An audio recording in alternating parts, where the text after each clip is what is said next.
Hola, ¿qué tal?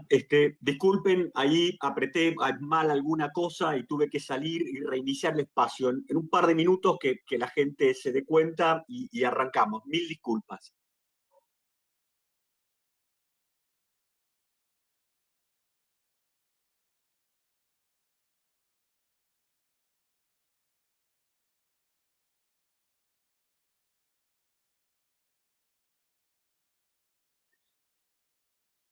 Ya empezamos enseguida. Mil disculpas que le estaba diciendo a algunos, apreté mal algo y salí, así que tuve que volver a generar el espacio. No olviden que soy apenas un provinciano, ¿está? Enseguida empezamos.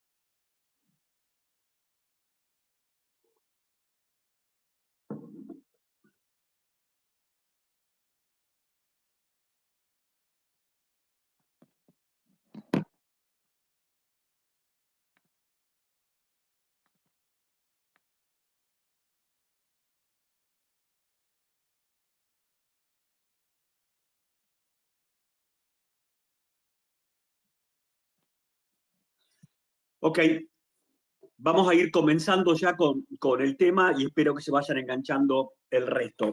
Vamos a hablar de disuasión y armas nucleares, un temita extraño para la Argentina, donde estas cosas parecen chino básico y en realidad tienen bastante de eso. Mm.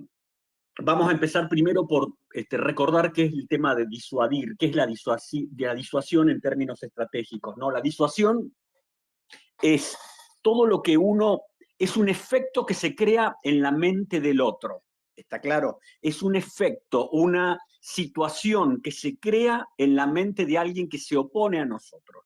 Y esa disuasión se genera por cosas que nosotros hacemos, tener una gran capacidad política, una gran capacidad también, esa capacidad política, una capacidad militar para respaldar nuestras intenciones y por la voluntad que manifestamos de que, llegado el caso, vamos a apelar a la acción militar, a represalias económicas, a presión política, lo que sea, para afectar a otro que se opone a nosotros.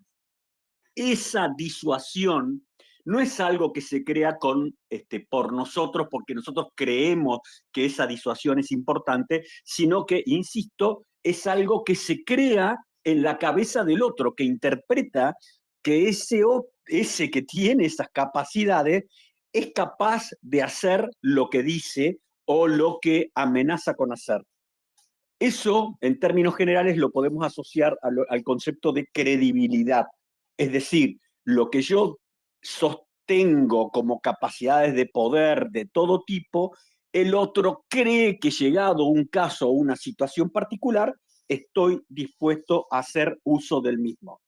Este tema de la credibilidad es fundamental para lo que vamos a entrar ahora con el tema nuclear. Fundamental, porque si no hay credibilidad, por más que yo tenga un arsenal gigantesco de lo que sea, el otro jamás nos va a tomar en serio.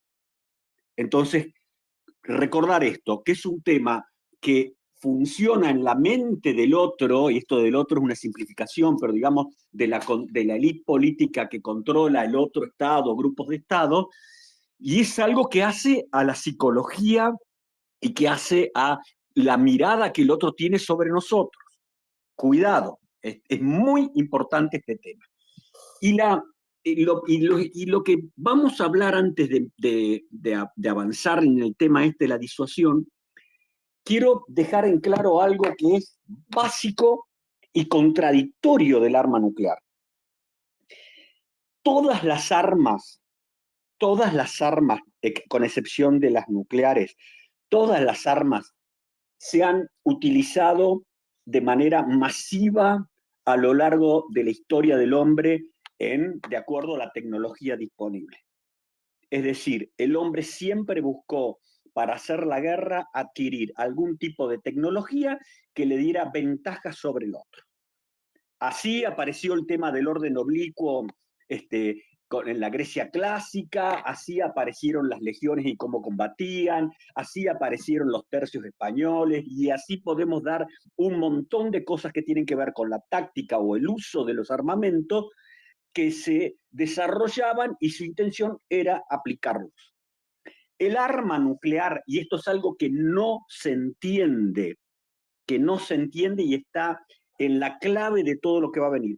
El arma nuclear no es un arma que se desarrolla para ser utilizada, es un arma que se desarrolla, y ahora vamos a ir a hablar de todo ese desarrollo un poquito más adelante, que se desarrolla para nunca tener que utilizarla. Es tal el poder que tiene el arma nuclear, es tal la capacidad que tiene de destruir a toda la humanidad, que se apuesta a no utilizarla, pero la paradoja es que para que no se tenga que utilizar esa arma nuclear, los que detentan armas nucleares tienen que evidenciar en los otros, es decir, que los otros entiendan y no tengan dudas que esa nación que tiene armas nucleares no es que tiene chatarra, tiene armas nucleares alistadas las 24 horas de los 365 días del año para ser empleadas con efectividad sobre otro. Y esa construcción, que es fácil denunciar, es decir, de tener un arsenal nuclear en capacidad de ser utilizado en cualquier momento sobre otro, es lo que genera esa disuasión en el uso del arma, perdón, en la disuasión que impide un intercambio nuclear. Cuando la gente dice, bueno, pero no se han usado armas nucleares desde 1945, todos recordamos ese agosto de 1945, cuando primero fue bombardeada Hiroshima y luego Nagasaki, en el término de 3 días las dos. Las dos armas nucleares que se usaron en Hiroshima y en Nagasaki, comparativamente con la destrucción que había generado la Fuerza Aérea del Pacífico a mando de Curtis LeMay sobre Japón, la destrucción que generaron fue menor a toda la que acumulativamente la Fuerza Aérea de Estados Unidos generó sobre Japón. Pero ¿qué pasa?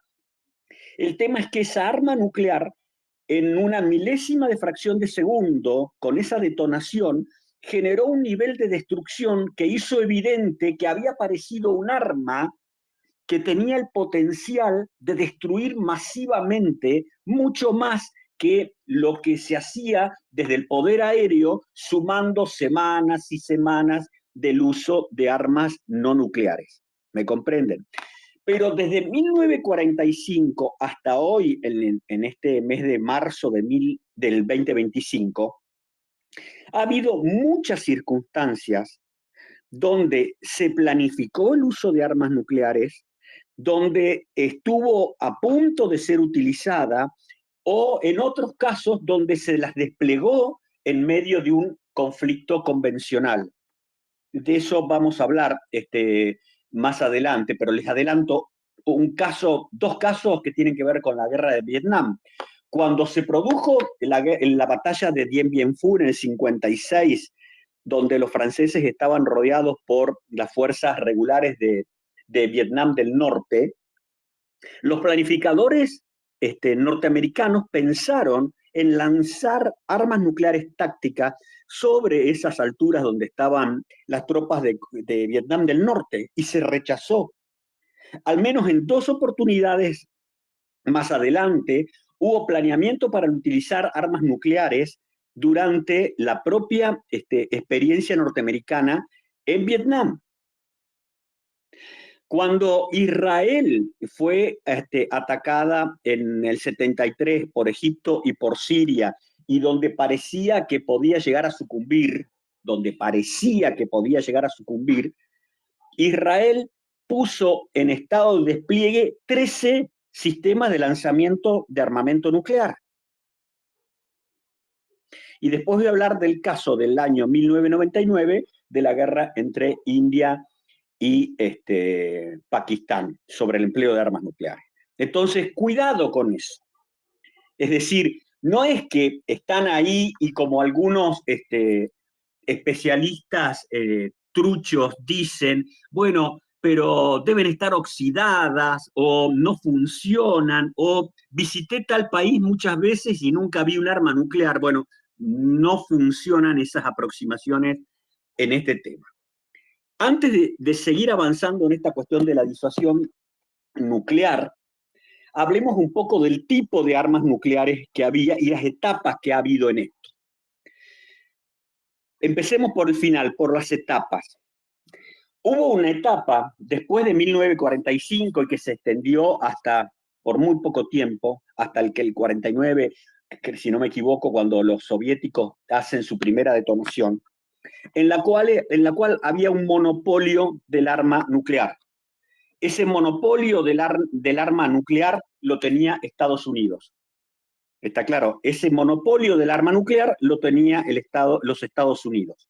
En ese monopolio del arma nuclear se generó incluso en Estados Unidos toda una doctrina por la cual, como ellos pensaban que no iban a desarrollar un arma nuclear al menos pronto, la Unión Soviética, China ni lo pensaban, la India menos Israel, pensaban que con el arma nuclear iban a poder imponerse sobre cualquiera, y así hubo todo un tiempo, no muy largo, en el cual se menospreció las fuerzas convencionales de Estados Unidos y se apostó todo a que esa arma nuclear iba a impedir cualquier tipo de agresión contra Estados Unidos, algo que no funcionó, pero eso se generó.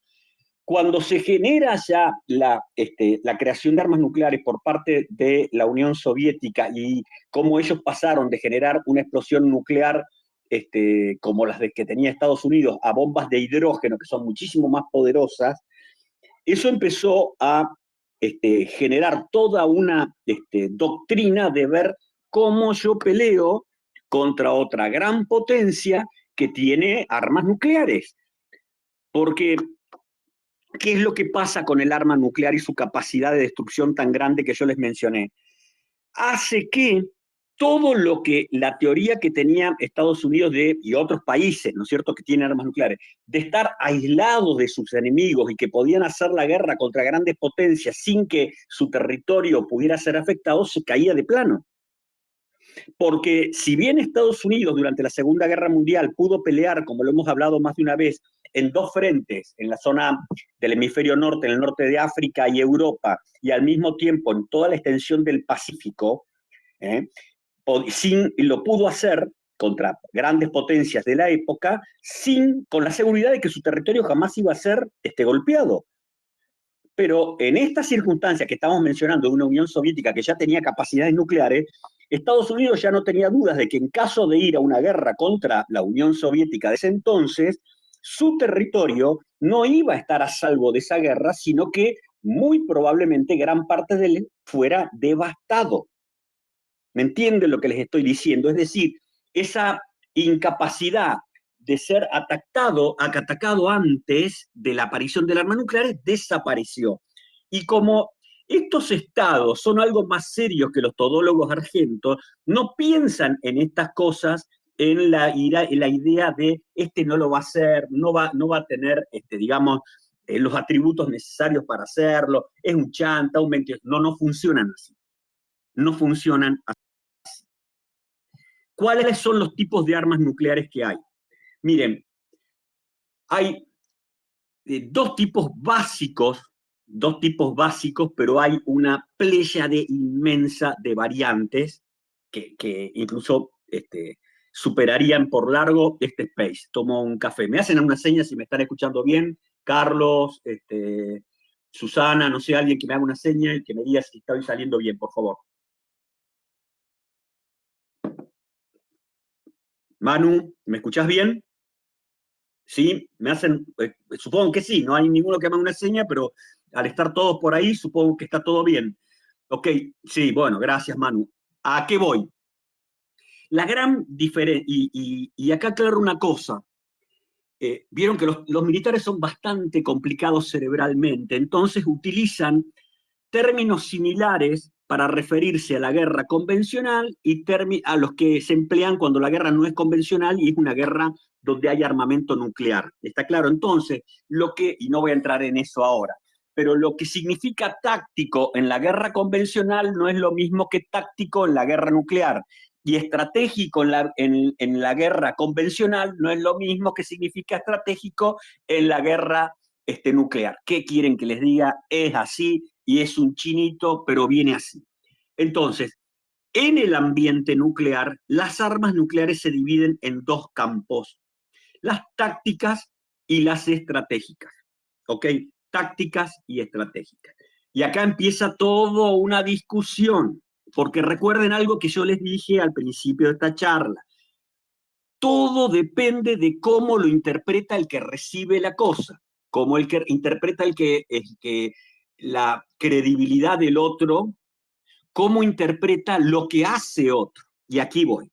Las armas tácticas nucleares pueden ir desde un misil cargado con armas nucleares hasta un torpedo con armas nucleares, hasta una carga de profundidad con armas nucleares, hasta una mina terrestre o naval que tiene carga nuclear. Esas cargas nucleares pueden ser de una fracción muy menor a lo que explotó en Hiroshima, que fueron alrededor de 20 kilotones, hasta mucho más, muchísimo más, 10 veces más, 20 veces más. ¿Por qué se las denomina tácticas? Porque, y aquí voy, y aquí empezamos con los problemas, porque en teoría su uso es contra un blanco específicamente militar. Y aquí vamos a los problemas. Si yo, y esto lo he descrito alguna vez, si yo, por ejemplo, le pego con una barrera de artillería con munición nuclear digamos, a dos divisiones blindadas que vienen avanzando, no hay problema, digamos, de que eso es para entender que es un uso del arma nuclear táctico, es decir, contra un elemento militar. ¿Ok? Estamos hasta ahí. Pero se las hago un poco más difícil. ¿Qué pasa si yo le pego con un arma nuclear táctica a un puerto que está 100 kilómetros a retaguardia, atrás, ¿no es cierto?, esos nombres, atrás de las tropas que están peleando del enemigo, y que el enemigo lo usa como algo que no puede prescindir, porque si no, no puede sostener a las tropas que están en primera línea. Yo le pego con un arma nuclear táctica, destrozo el puerto, ¿ok? Y seguro que le pego y hago un caos en toda la población civil que está más o menos cerca del puerto. ¿Me comprenden? Los pulverizo en un segundo. Entonces ahí entramos en los temas de discernimiento. El tipo que recibió ese ataque en el puerto, que es un blanco táctico y legítimo desde el concepto militar, porque sostiene las operaciones que se están desarrollando aquí y ahora por parte del enemigo. Pero el tipo puede considerar, che, este utilizó un arma nuclear, aunque sea táctica, contra este puerto, pero al mismo tiempo mató miles de civiles. Entonces tenemos un uso táctico de un arma nuclear y quedamos a la buena de cómo interprete ese que recibió el arma nuclear táctica ese ataque. Estas son las armas nucleares tácticas. Y las estratégicas, cuando se habla, de armas nucleares estratégicas, se las menciona también que sus blancos son de contravalor, estos términos. ¿Qué quiere decir? Cuando le dice un arma nuclear estratégica, es un arma nuclear que está dirigida normalmente a una gran ciudad. Puede ser que un arma estratégica nuclear pueda estar dirigida a un gran centro de comando y control de las armas nucleares del enemigo. Puede ser que esté dirigida a varios lugares donde hay silos de armas nucleares, ya voy a explicar qué es eso, pero es un arma nuclear estratégica. Es decir, normalmente esas armas nucleares son las que se lanzan a objetivos que están arriba de los 5 u 8.000 kilómetros de distancia. ¿Está claro? Esos blancos son alcanzados entre 35 y 40 minutos. Atentos con esto también, que después vamos a volver, y si un caso me preguntan, entre 35 y 40 minutos. Entonces tenemos dos distinciones. Las armas nucleares tácticas, que van desde una mina terrestre o naval, pasan por los torpedos, pasan por munición de artillería, que es nuclear, munición de cohetes, que es nuclear, munición de misiles, que es nuclear, pero siempre de un alcance táctico. Los otros, los estratégicos, son para alcanzar blancos que están a miles de kilómetros de distancia. Recuerden algo siempre, estas armas, sobre todo las estratégicas, están disponibles las 24 horas del día, los 365 días del año, para todos los países que tienen armas nucleares. De eso vamos a volver. Cuando se habla de armamento nuclear, es muy común que se mencione el concepto de tríada nuclear. De tríada, ¿lo habrán escuchado alguna vez? Supongo que sí, si son tan nerd como yo, y probablemente no. ¿Qué quiere decir? Este concepto de la tríada nuclear respondía a que había tres formas de lanzar las armas nucleares y estaba más que nada fundado o relacionado con las armas nucleares de carácter estratégico. Tres formas de lanzarla. Una, terrestre, desde la Tierra, y ahí entramos en dos variantes, con sistemas móviles, es decir, hay esos camiones de muchas ruedas, que tienen 8 ruedas de un lado y 8 del otro, y que tienen un misil arriba gigantesco, lo van a encontrar en cualquier foto de Google o algunos desfiles raros. Esas armas son parte de la tríada del montaje terrestre. Ya voy a volver sobre los hilos y los que son de movilidad. La otra pata de la tríada son los aviones de combate, que sean bombarderos o aviones caza, especialmente, por ejemplo, Israel y Francia tienen aviones, cada uno, los franceses siempre de marca francesa, obviamente, y los cazas de Israel son en general los F-15 en una variante, a los cuales se les ha agregado unos pod o unos sistemas de aferramiento bajo las alas que le permiten lanzar un misil crucero con cabeza nuclear. Esa es la segunda pata, la pata aérea. Entonces, segunda porque la mencioné, no es por importancia. Y la tercera parte de la tríada, y es la más, a mi juicio, la más importante de todas, son los submarinos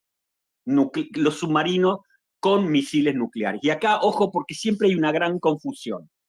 Hay dos tipos de submarinos de tipo nuclear. Los que tienen solo propulsión nuclear, es decir, que su motor, digamos, o la hélice se mueve por la energía que genera un motor nuclear, pero no carga armas nucleares. O bien puede cargar torpedos nucleares o minas nucleares, pero no misiles estratégicos, balísticos.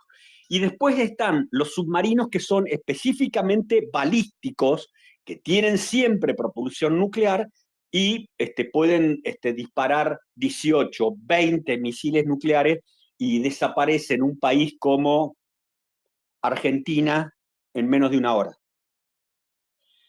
¿Qué es lo que tienen importancia los submarinos para el lanzamiento nuclear? Que los submarinos no son detectados, es muy difícil ser detectados, disparan estos misiles desde debajo del mar, como no son detectados, pueden estar muy próximos a las costas, digamos en términos relativos, de los lugares que son blancos y están operando las 24 horas del día. Es decir, que uno puede, por ejemplo, atacar a otro que tiene armas nucleares y afectarle severamente sus silos nucleares o sus bases aéreas donde tiene aviones en capacidad de lanzamiento nuclear, pero es prácticamente imposible que pueda poner fuera de combate a toda su flota de submarinos nucleares. ¿Me comprenden esto? Déjenme detenerme 2 minutitos más en los temas estos de las armas nucleares que están en tierra. Hay dos escuelas de pensamiento acá. Una, la que usa esos camiones que yo les dije para tener los misiles, y otra que usan los silos. Hay un país que estuvo en la tríada con silos durante mucho tiempo también, que fue Francia. Francia tuvo en su zona central, en una parte donde el terreno tiene mucho granito, tenía sus silos, que son silos como lo del campo, pero enterrados verticalmente, donde hay un misil estratégico nuclear y hay todo un sistema de comando y control para su lanzamiento. Estos tienen la ventaja de que son fácilmente de controlar, ventaja para quien los tiene, de hacer el mantenimiento, etcétera, pero ustedes usen Google Earth, perdón, Google Earth, no, el de Marte no, pero no hay todavía, pero Google Earth y busquen silos nucleares en Minnesota de Estados Unidos y los van a ver, ¿ok? Los van a ver. Francia dejó de hacer eso. Los únicos que tienen silos, que está comprobado que todavía tienen silos, son los Estados Unidos y los chinos, que están construyendo silos nucleares con la velocidad con que los chinos abren supermercados en Argentina. ¿Ok? Están dedicados a eso, le han encontrado la vuelta y están con esa cuestión. Los sistemas como los que tienen, por ejemplo, Rusia, también los chinos, tiene la India, Pakistán, ya vamos a volver sobre Pakistán, y lo de Israel hay alguna duda, es colocado sobre vehículos a rueda. ¿Esto qué les permite? Que los tipos tienen esos vehículos diseminados en distintos lugares, son muy difíciles de ser detectados, mucho más difícil que un silo que está siempre fijo y que tiene entonces una capacidad de sobrevivida muy importante. Porque ahora vamos a hablar también de lo que es primer golpe, segundo golpe, porque esto es todo muy complejito. ¿Me comprenden? Eso de parte de la parte terrestre. Entonces tenemos lugares fijos o sistemas de lanzamiento móviles. Los únicos que tienen bombarderos, es decir, aviones dedicados a lanzar bombas, ¿no es cierto? Y que tienen capacidad de lanzar bombas o misiles nucleares, son Estados Unidos, los rusos y los chinos. De nuevo, bombarderos. Otros países que tienen capacidades nucleares tienen cazas, aviones cazas que están equipados para poder lanzarlo, pero bombarderos para lanzar armas nucleares, solo esos tres. Estados Unidos, Rusia y China. ¿Ok? Hasta ahí con eso. ¿Qué más tenemos sobre este tema de la tríada? Que es importante de tener en cuenta y para poder entender cómo se define esta cuestión. ¿Quiénes tienen armas nucleares? ¿Quiénes tienen armas nucleares? Los cinco grandes, ¿no? Los del buen humor, un chiste muy malo, que son, los que cinco grandes me refiero a los cinco que tienen derecho, lo que mal llamamos derecho de veto en el Consejo de Seguridad de las Naciones Unidas. Toma un poco de café. Estados Unidos, Rusia, antes heredado ya de la Unión Soviética, el Reino Unido, Francia y China. Esos cinco tienen armas nucleares. ¿Ok? Los cinco tienen armas nucleares. De esos cinco, el que mayor cantidad de armas nucleares y más moderna todo su sistema de comando y, como ya les mencioné otra vez, de comando y control, las armas propiamente dicho, son los rusos. No me, perdonen el término para las señoras y niñas que hay acá, no me puteen por lo que voy a decir, pero Rusia es la que está a la cabeza en este tema nuclear. ¿Qué quieren que haga? ¿Que les diga otra cosa? ¿Que está Argentina a la cabeza del armamento nuclear? Bueno, está Rusia. Luego sigue ahí nomás Estados Unidos, pero necesita alrededor de 20 años en, digamos, modernizar su sistema. Después sigue en capacidad nuclear Francia, que tiene el sistema de armamento nuclear más importante de Occidente después del de Estados Unidos.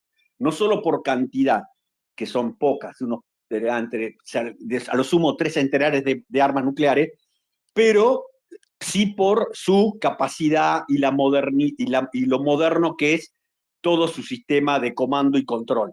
¿Ok? Francia. El Reino Unido está más atrás que Francia, bastante más atrás, y tiene capacidades nucleares. Ya vamos a volver sobre eso.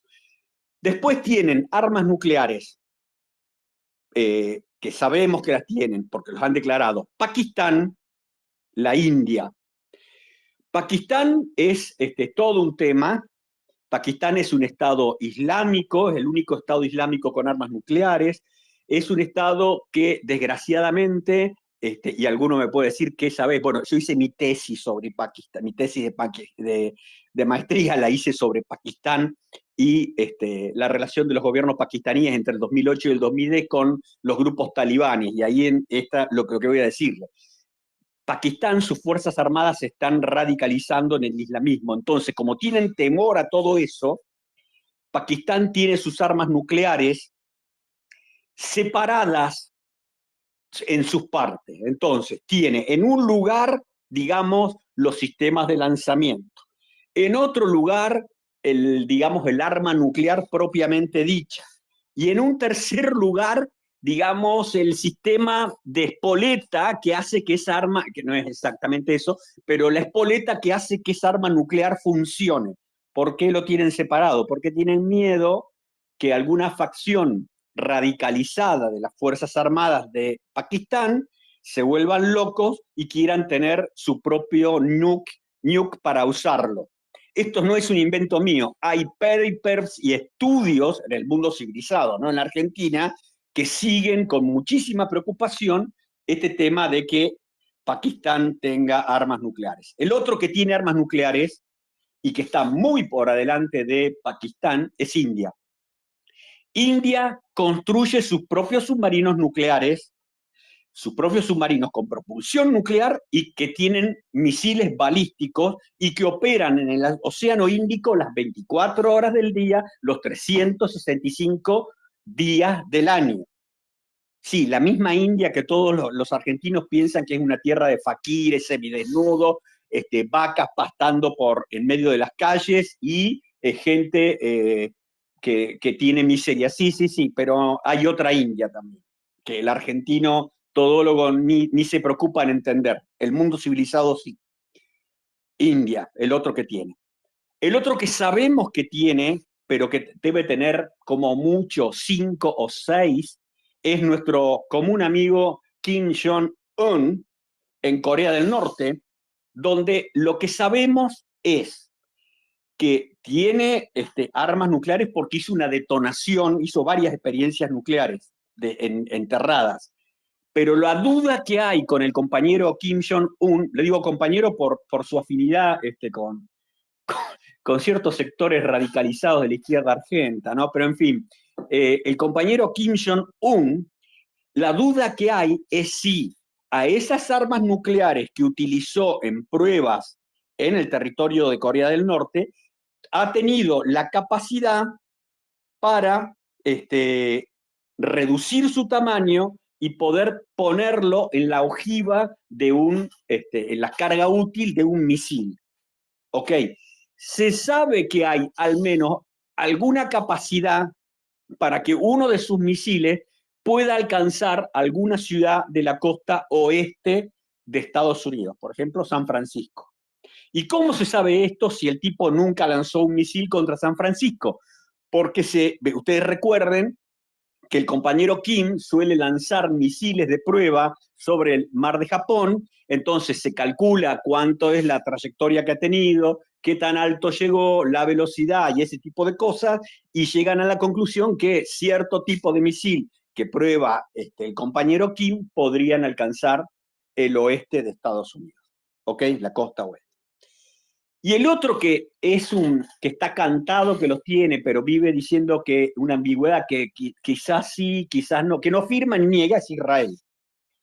Israel se considera que tiene entre 90 y 100 armas nucleares. Hay algunos que dicen que podría llegar a las 300, no tengo idea, no tengo idea. Y que es el único que tiene esta variante.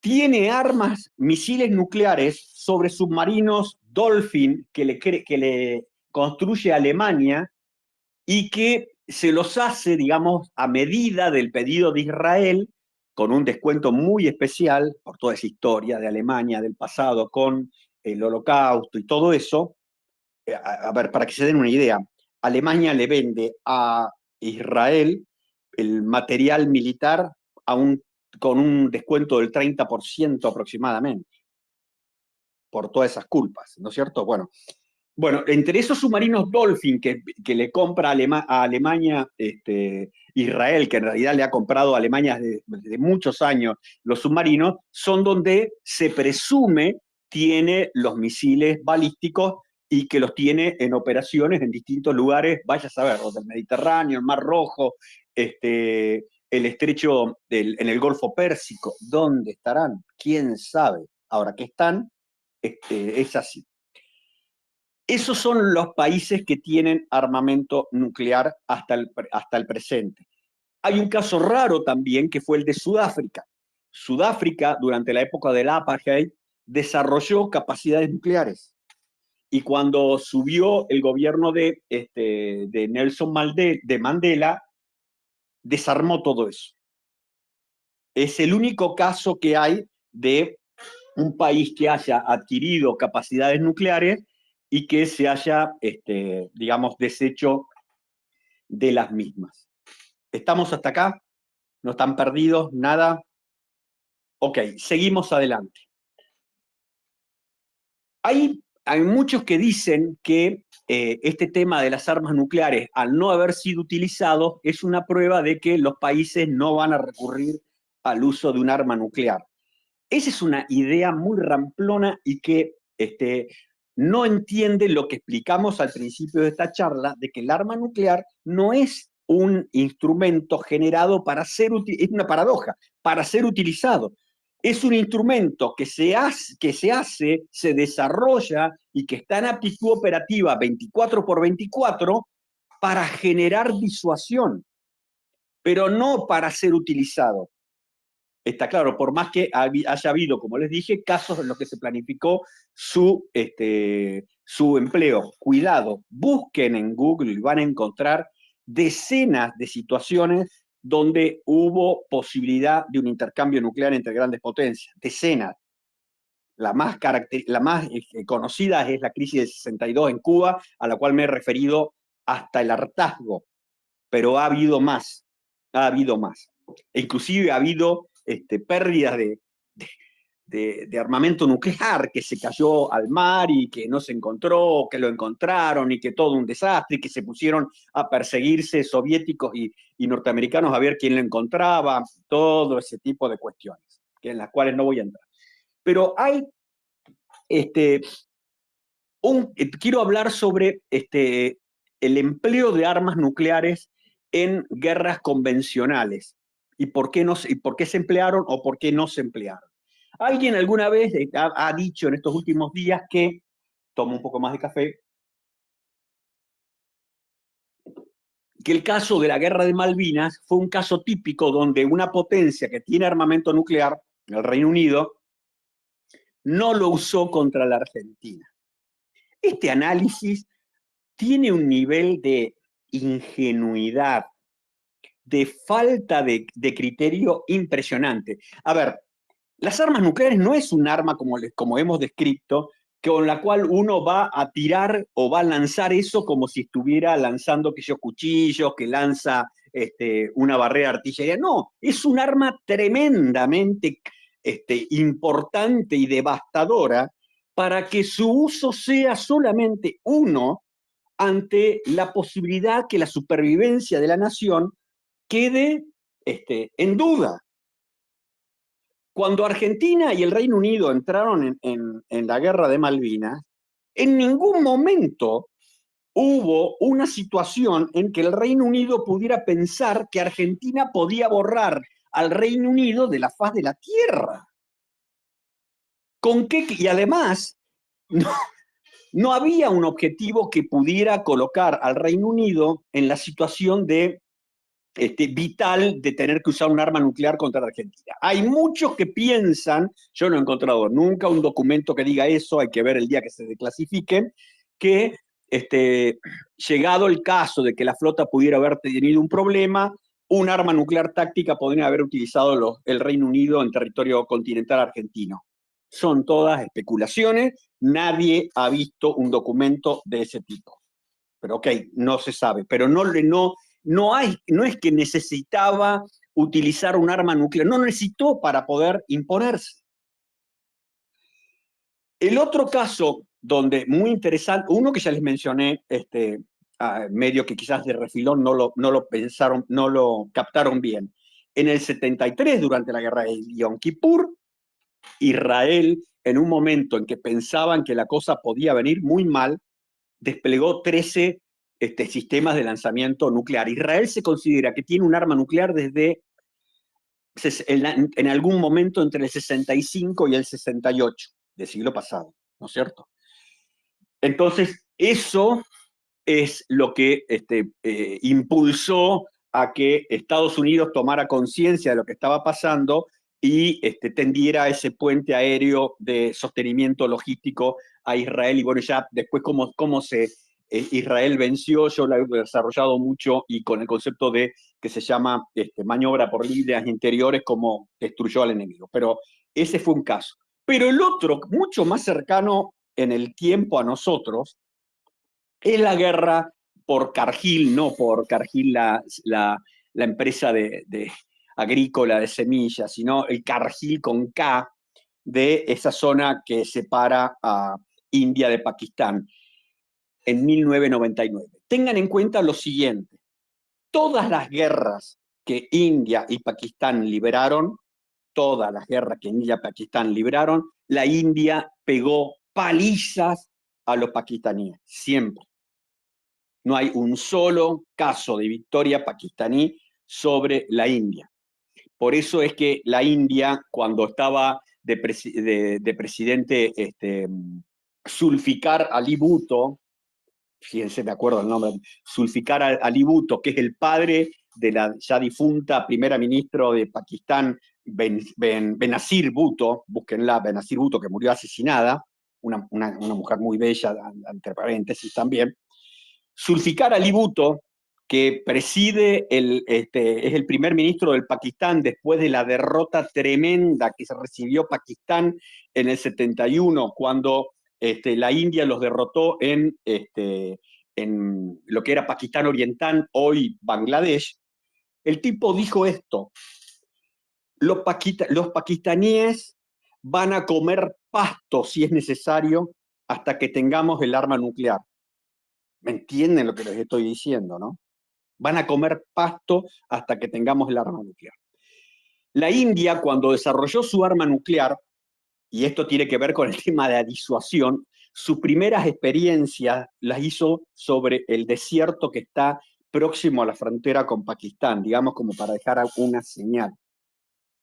Pero volvamos a 1999. En 1999 hubo una guerra fronteriza en la zona de Kargil entre Pakistán y la India, donde los pakistaníes y los indios, la India, desplegaron su armamento nuclear en forma evidente en condiciones de ser operativo.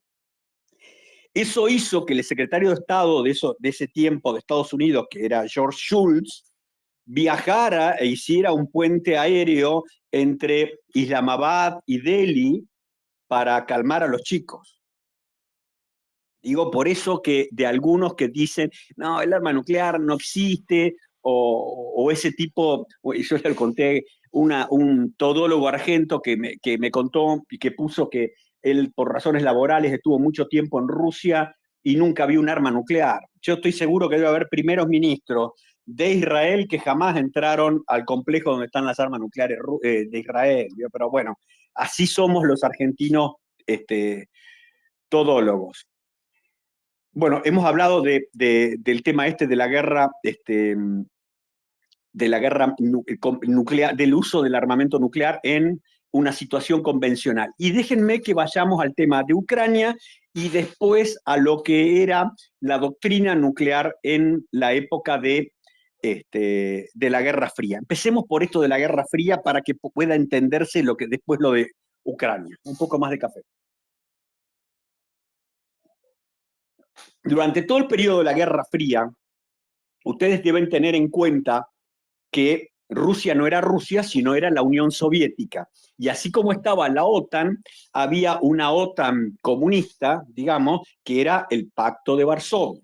Que el Pacto de Varsovia tenía dentro a todos los países de la esfera de la Unión Soviética, los tenía ahí metidos en esa asociación digamos, de mutua defensa. En ese estado de cosas, todo lo que era la Unión Soviética estaba mucho más hacia el oeste, estaba prácticamente en la frontera de lo que era la Alemania Federal, ¿ok? Y sabían tanto los chicos del Pacto de Varsovia, los chicos me refiero a los planificadores militares, sabían los del Pacto de Varsovia y los de la OTAN que en caso de una guerra, la acción iba a ser al principio convencional, sin utilizar armas nucleares, pero que en un momento dado, algunos dicen a la semana, 10 días, 2 semanas, el empleo de armas nucleares tácticas se iba a hacer evidente. Entonces, la doctrina, ¿cómo era de los dos lados? Más o menos. Del lado soviético era, porque era el que tenían la iniciativa, digamos, no se pensaba de una OTAN que atacara a la Unión Soviética, perdón, al Pacto de Varsovia, de una forma preventiva, sino que iba a actuar siempre defensivamente. Entonces, ante una acción masiva de la Unión Soviética pensaba actuar en 2 escalones, ¿no es cierto? Un primer escalón que tratara de romper las defensas o la primera línea defensiva de la OTAN, y un segundo escalón que se llamaban los grupos operativos móviles, algo muy discutido en las facultades de economías argentinas, para que iba a penetrar por todas esas brechas, iba a generar una conmoción tremenda en la estructura de mando de la OTAN, y por ahí los tipos trataban de acordar algo. Los planificadores de la OTAN, después de mucho de idas y vueltas y distintas miradas, la planificación de ellos era una defensa flexible y profunda. No profunda hacia atrás para retroceder, sino flexible en tratar de captar cómo venía ese ataque convencional de los soviéticos y tratar al mismo tiempo de afectar la profundidad del dispositivo soviético con armamento convencional, con ataques convencionales, por el aire con la artillería y todas esas cosas, para tratar de afectar a ese segundo escalón de maniobra que tendrían los soviéticos. Pero ambos sabían que en un momento dado iban a tener que recurrir al arma nuclear táctica para subsanar los inconvenientes que no pudieran cumplir, no pudieran llevarse a cabo con el uso del armamento convencional. Y ahí empieza el problema, es decir, empiezan a utilizar armas nucleares tácticas, y de ahí a la escalada al arma nuclear estratégica, por aquello que yo les dije de la interpretación de qué es lo que pasa. Fíjense que un tipo como Kissinger, a fines de los 50, escribió un libro en donde hablaba, que tenía el título de este mismo Space, donde él sostenía la teoría de que era posible una guerra entre la Unión Soviética y la OTAN, Estados Unidos fundamentalmente, en Europa, donde se utilizaran armas nucleares tácticas, pero habría en esa situación una suerte de tácito acuerdo entre las partes de no escalar más allá del uso de un arma nuclear táctica. Eso en la teoría puede darse, después reconoce que eso no era tan así, pero el problema está en que, como es un tema de interpretación, como mencionamos con ese ejemplo que di del ataque a un puerto, el momento en que se escale del uso de un arma nuclear táctica al otro estratégico es difícil de poder mencionar. Debe tenerse en cuenta que cuando hablamos de armas nucleares tácticas, no es que estamos hablando de 5 o 6. Estamos hablando de centenares de armas nucleares tácticas, por no decir miles, ¿ok? Es decir, solamente con el empleo de centenares de armas nucleares tácticas en Europa ya estamos devastando gran parte de esos territorios, ¿ok? Y ya para ir terminando, voy a mencionar el caso de Ucrania, que es lo que estamos hablando. Yo ya les he dicho también que desde el arranque de esta guerra, esa guerra se daba en un marco donde la posibilidad del empleo de un arma nuclear era evidente. Era evidente para quien tuviera más o menos alguna aproximación seria a estos temas. En general no se ha creído en eso, pero ustedes vieron que todo lo que le ha dicho Trump, su secretario de Defensa, su vicepresidente, el propio secretario de Estado, refuerza esto, en el sentido de que la única opción de pararlos a los rusos en Ucrania es utilizando armamento nuclear. Y a mí me causa gracia, ¿no es cierto? Porque ustedes fíjense que desde algunos medios, inclusive medios argentinos, se dice que los rusos están peleando, sí, pero montados en mulas y caballos arrastrando su artillería, ¿no es cierto? Que están muertos de hambre, que están con una situación calamitosa. Y ese mismo discurso se contradice con el de la señora von der Leyen, que dice que en los próximos años la Unión Europea tiene que gastar 800.000 millones de euros para equiparar su capacidad militar a la de esa Rusia que tiene caballos y mulas. Me comprenden que es medio estúpido el tema, ¿no? O nos toman de estúpidos a todos nosotros. Bueno, hasta acá llegué con este tema de la cuestión del armamento nuclear. Espero haber sido más o menos claro. Les abro para el micrófono, había ya alguien hablante al cual habilité, y me van diciendo si quieren hacer un comentario o alguna pregunta sobre este tema. Así que quedo atento. El que estaba de hablante, podés trabarte para hablar claramente. Ahí el design te habilité ya. Design, podés hablar, destrabate y hablar porque no habló quien se había estado destrabado.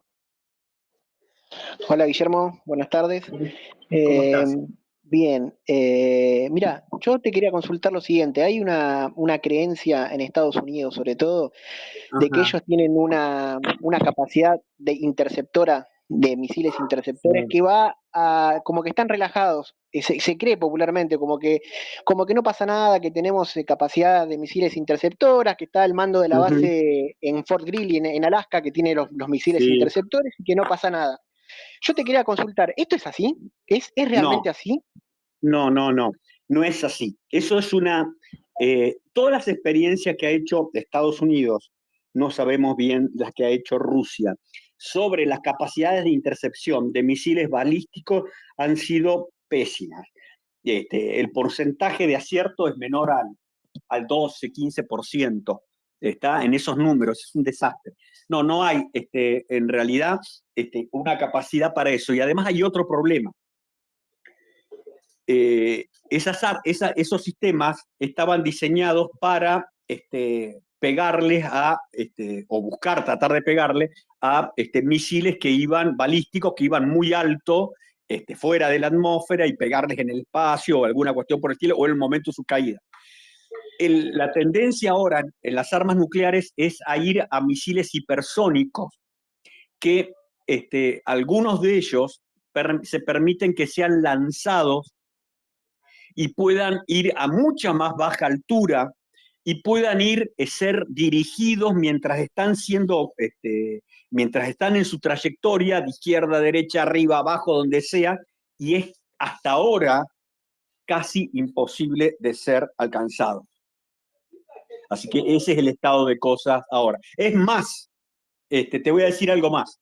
En los 70, cuando Nixon y Brezhnev empiezan a hacer las bases de lo que serían los tratados de limitación de armas estratégicas, conocidos como el nombre de SALT, ¿eh? Uh-huh. Expresamente se prohibió que los países desarrollaran sistemas de protección contra los misiles del otro. ¿Por qué? Porque esto es importante de tenerlo en cuenta. Porque si en teoría uno desata, tiene una capacidad para interceptar el ataque de otro, el ataque de un nuclear del otro, se va a ver tentado de recurrir a su armamento nuclear porque sabe que el otro no puede responder. Claro. ¿Me comprendés? Y acá Sí, nos sí, perfecto. lleva a otro tema que no tampoco se tiene en cuenta y que yo no mencioné. Te pido que te silencies para que no se acople el sonido. Ahí está. Eh, que no se tiene en cuenta. No basta con tener capacidad nuclear, sino que hay que tener capacidad nuclear suficiente como para recibir el primer golpe del enemigo y tener capacidad para responder ese golpe y volver a responder. ¿Me entienden? No alcanza, es decir, ese es el problema que tiene el compañero Kim, porque si tiene a lo sumo 10 u 11 cabezas nucleares, no tiene capacidad alguna de que si lanza, no vaya a ser pulverizado todo su país. ¿Me comprenden lo que les estoy diciendo?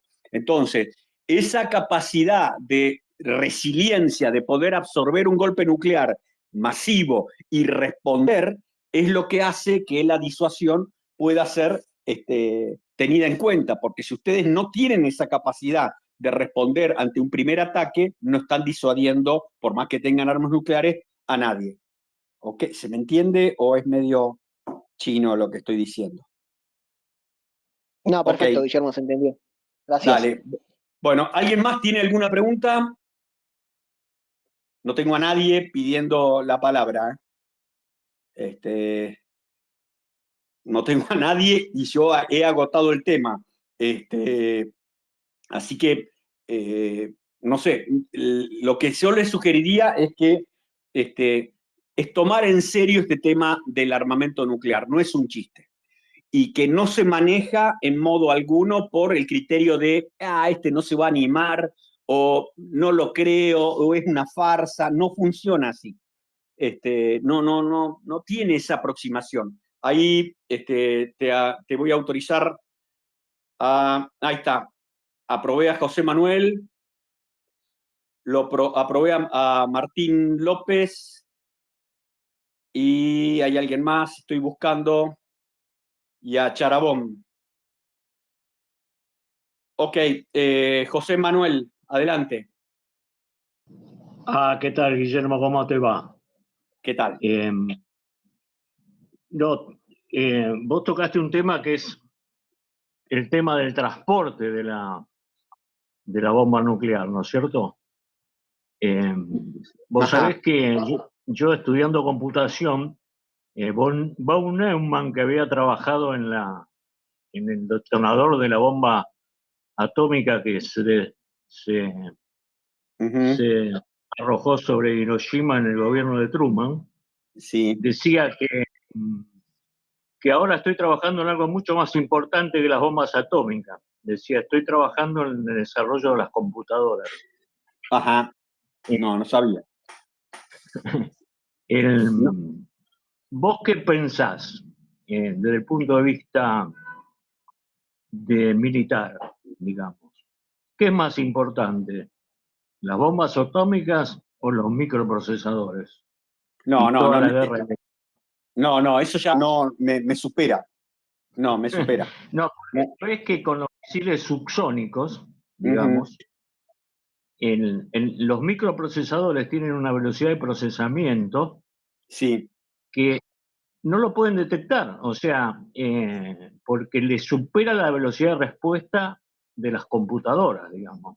Ok, mirá, sí, en ese sentido no sé qué decirte, porque me supera, lo que te puedo dar es un conocimiento muy mínimo de todo ese tema. Lo que puedo expresarte es que la decisión de lanzar un arma nuclear cuando uno es una gran potencia y se ha detectado que le lanzaron misiles balísticos, son 3 minutos si quiere preservar su sistema de silo del primer golpe.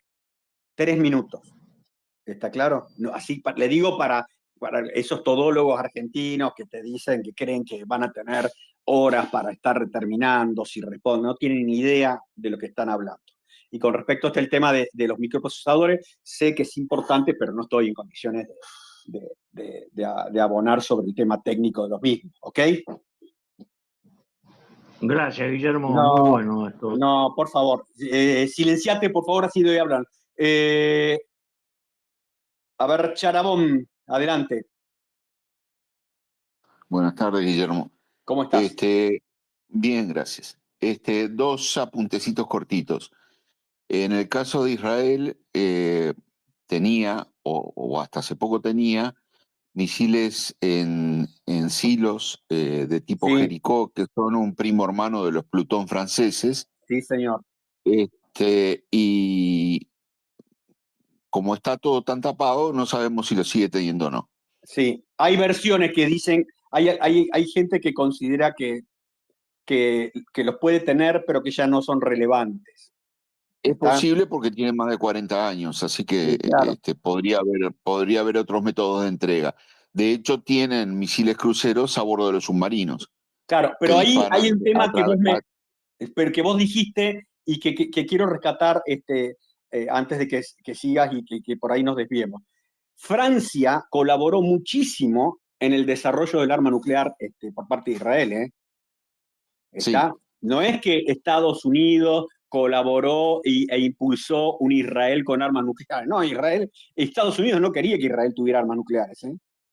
Cuidado, de hecho, no, la historia es mucho más compleja de lo que la gente cree, ¿eh? de hecho hubo líos muy importantes con Estados Unidos por ese ¿No? tema. ¿No? Tal cual, tal cual. No, no, no, tal cual. No, pero yo siempre con respecto a este tema de Israel digo estas cosas. Cuidado con los que dicen Israel tiene mala relación con Rusia. Se equivocan. Desde la Unión Soviética en adelante, Israel tiene una relación particular con Moscú. Les guste, no les guste, es así. El segundo que tiene una relación muy particular con Israel es Francia. Durante muchos años fue el sostenedor de muchos de los desarrollos militares que tenía Israel. Y que Estados Unidos es un amigo relativamente nuevo. No, Sí, menos de eso 50 años. claro, la gente no lo percibe y no fue siempre así. ¿Está? Ok, ¿y me ibas a decir alguna otra cosa más? Solamente un apuntecito breve, que es que de los misiles anti-ICBM que tiene Sí, Estados Unidos, por el SALT están autorizadas dos instalaciones. La que sí. tienen en Alaska es una y nunca terminaron de resolver la otra. En Que era cambio, en los rusos California. En California, sí, sí, sí, Vandenberg, Vandenberg, pero los Spartan tienen un montón de años a esta altura sí, y su eficiencia, como te decías tú muy bien, es muy relativa. exacto, Por eso Trump hace poco pidió desarrollar un sistema de cobertura asimilable al sistema de capas de Israel, claro. pero eso se enfrenta a la enormidad del territorio y Ajá, la multiplicidad de blanco. de blancos a proteger, Claro, porque porque en última sí, instancia los misiles interceptores son defensa de punto, exacto. no son una defensa estratégica. A ver, Este, Sarabón, y lo hemos dicho en algún otro programa, la situación de la defensa aérea de Israel es única porque es muy sí, sí, chiquito. Entonces, eso le posibilita tener en serio un sistema multicapas que abarque prácticamente la totalidad del país. En otras claro, situaciones no es replicable. No es replicable, claro. eso que la gente no termina de entender. Y así todos ellos necesitan múltiples baterías en diferentes puntos del Claro, país para asegurar el grado de cobertura deseado para la totalidad del territorio, que no mide más de pero por 250, eso, pero tal 600 cual, kilómetros de sur a norte. pero tal cual. Por eso los que te dicen, puede ser políticamente vendible, pero los que te digan, por ejemplo, Estados Unidos, que va a ir un sistema multicapa como el que tiene Israel, es un discurso. Podrá tener un sistema. No es económicamente No, no sostenible. es sostenible y será para algún sector muy crítico, pero no para todo el país. Es Sí, sí, imposible ni hablar de Rusia, ni hablar de China, ni hablar de India. no, Bueno, es imposible. no es viable, no hay plata que alcance en el mundo. No. Bueno, Y la otra cosa era un apunte que es más de naturaleza táctica que estratégica, que son las armas antimisiles precisamente de energía dirigida, sea Sí, láser láser. o microondas. Están llegando al punto donde estamos empezando a ver los primeros despliegues todavía Sí. experimentales, pero nuevamente son de aplicación por la naturaleza de un tema de física, de dispersión de la energía, que es en modo igual al cuadrado de la distancia, no son sustentables sobre las distancias que se necesitaría para una aplicación estratégica. No, tal cual. No, a ver, eso creo que ya inclusive ha habido alguna ejecución operativa de Israel de ese tipo de armamentos, probablemente, Sí. pero de ahí a que se considere que eso ya es masivo, que es algo que pueda, insisto, replicarse en otros países, olviden eso. Olviden No, eso. la aplicación más probable en el futuro mediano es a nivel naval, con Sí, buques que ya tienen plantas generadoras y que lo claro. pueden usar para defensa de un grupo de buques o algo por el estilo. Claro, porque el Pero no consumo para... de energía es brutal. Es brutal el consumo Exacto. de energía que necesita para eso. Sí, No sé, es todo lo que sí, te puedo decir. son unos amperajes monstruosos y tiene la virtud, sí, de que el costo del disparo es nulo, Sí, ¿no? sí, bueno, ya, pero En boludo, sí, proporción. eso, pero para a que llegues a la capacidad de hacerlo es un costo Bueno, inmenso, ¿no? ese desarrollo, pero es lo que puede llegar con un tiempo de reciclaje de pocos segundos entre disparo y disparo, es lo que puede llegar a permitir, repito, a nivel de una formación de buques, Exacto, nuevamente, no es a ningún nivel estratégico, tal cual. es lo que puede permitir una defensa eficaz, Ok, no digo eficiente. bueno, ¿Estamos? sí, Charamón, vos sos Saludos, uruguayo, ¿no es cierto? Sí, correcto, sí, se nota, de la otra orilla. sí, se nota, sí, se nota. Bueno, gracias, Saludo viejo. grande. Chau. Chao. Martín López, te escucho. Buenos días, Guillermo, ¿cómo estás? Hola, ¿qué tal? Bien, Guillermo, bueno, mi pregunta voy a tratar de hacerla lo más breve posible. Ayer estaba ahí en un tiempo de descanso viendo el directo de la gente que te entrevistó con Don Javier de Austria, un tanquista. Y el tipo decía que, bueno, básicamente que el Leopard 8 salía casi 30 millones de dólares Sí, y que era un poco mejor que el T-90M, pero ajá, que el T-90M salía 5 millones de dólares y criticaba a la industria de defensa europea, que al igual que la norteamericana, bueno, tenía desarrollos carísimos. sí, Y mi pregunta es, ahora que von der Leyen quiere gastar 800 mil millones de dólares, los europeos tuvieron 3 años y lo que veo siguen con desarrollos carísimos. Y lo que veo, ¿no? Desde mi ignorancia, que no están aprovechando las lecciones de los ucranianos y los rusos que tienen armas baratísimas, como los drones ucranianos y sí. rusos, y bueno, un montón de desarrollos mucho más baratos, pero en volumen. ¿Vos ves que a partir de este plan puede hacer que los europeos, con las palabras que están diciendo, empiecen a fabricar armas más baratas o van a seguir teniendo armas súper sofisticadas, pero carísimas y que, bueno, que vista esta guerra me parece inviable, ¿no? De producción en Mm. masa. Esa es mi pregunta. Mira, no lo sé. Ahora, mi apreciación es que Europa va a apostar por seguir siendo irrelevante. Dudo que vayan a gastar ese dineral, dudo que se mantengan los mismos líderes que tienen Europa, dudo completamente de esa Europa. ¿Qué querés que te diga? No creo. Y si van a sacar lecciones adecuadas de esto, yo estoy seguro que muchos de sus militares sí, pero no descreo de la política que lo haga. No creo en eso. ¿Está?